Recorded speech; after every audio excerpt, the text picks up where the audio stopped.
ప్రళయాలనేవి ఎన్ని విధాలుగా ఉన్నాయి? ఈ కలియుగం కూడా ప్రళయం వల్ల నశిస్తుందా? ఏ యుగమైనా ప్రళయం వచ్చినప్పుడే అంతమవుతుంది.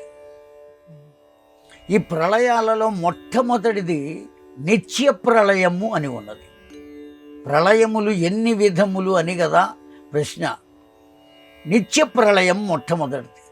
ఏమిటా నిత్య ప్రళయం అంటే, ఒక జీవుని యొక్క ఆయుర్దాయం 60 సంవత్సరాలు, 80 సంవత్సరాలు, 100 సంవత్సరాలు భగవంతుడు నిర్ణయించి పంపించాడు భూమి మీదకి. సుమారుగా 100 సంవత్సరాలు అనుకుందాం.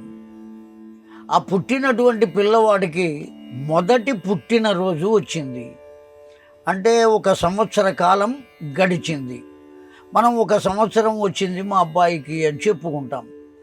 అతడి ఆయుర్దాయం 100 సంవత్సరాలైతే అందులో 1 సంవత్సరం తరిగిందా పెరిగిందా?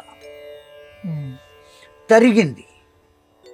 1 సంవత్సరం అయిపోయింది కనుక అతడి 100 సంవత్సరాల ఆయుర్దాయంలో 1 సంవత్సర కాలము ముగిసింది.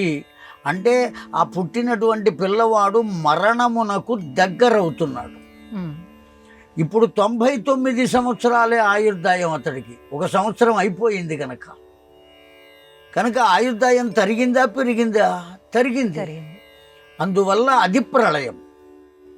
నిత్య ప్రళయం 1 రోజు గడిస్తే ఆ 1 రోజు తన ఆయుర్దాయంలో అయిపోయింది. దాన్ని నిత్య ప్రళయము అని అంటాం. ఇవి కాకుండా కాల ప్రళయములు ఉన్నాయి. జరగకూడని విషయాలు లోకంలో జరిగితే మహానుభావులైనటువంటి వాళ్ళు అవమానింపబడితే ప్రకృతి విలయ తాండవం చేస్తుంది. ఆ విలయ తాండవం వల్ల అనేక రకాలైనటువంటి తుఫాన్లు రావచ్చు, లేదా ఉప్పెన రావచ్చు, అనేక రకాలైన ప్రళయములు రావచ్చు. అప్పుడప్పుడు ఎక్కడెక్కడ అధర్మం జరిగిందో ఆయా ప్రాంతములను ఆ ప్రళయం ముంచి వేస్తుంది, కడిగి వేస్తుంది.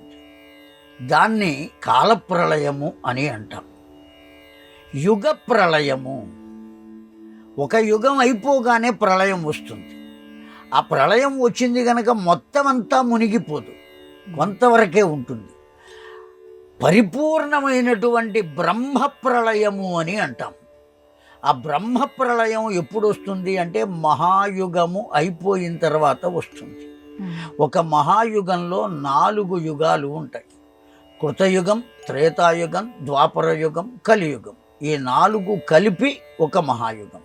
ఆ మహాయుగం అయిపోయిన తర్వాత వచ్చేటువంటి ప్రళయమే బ్రహ్మ ప్రళయం.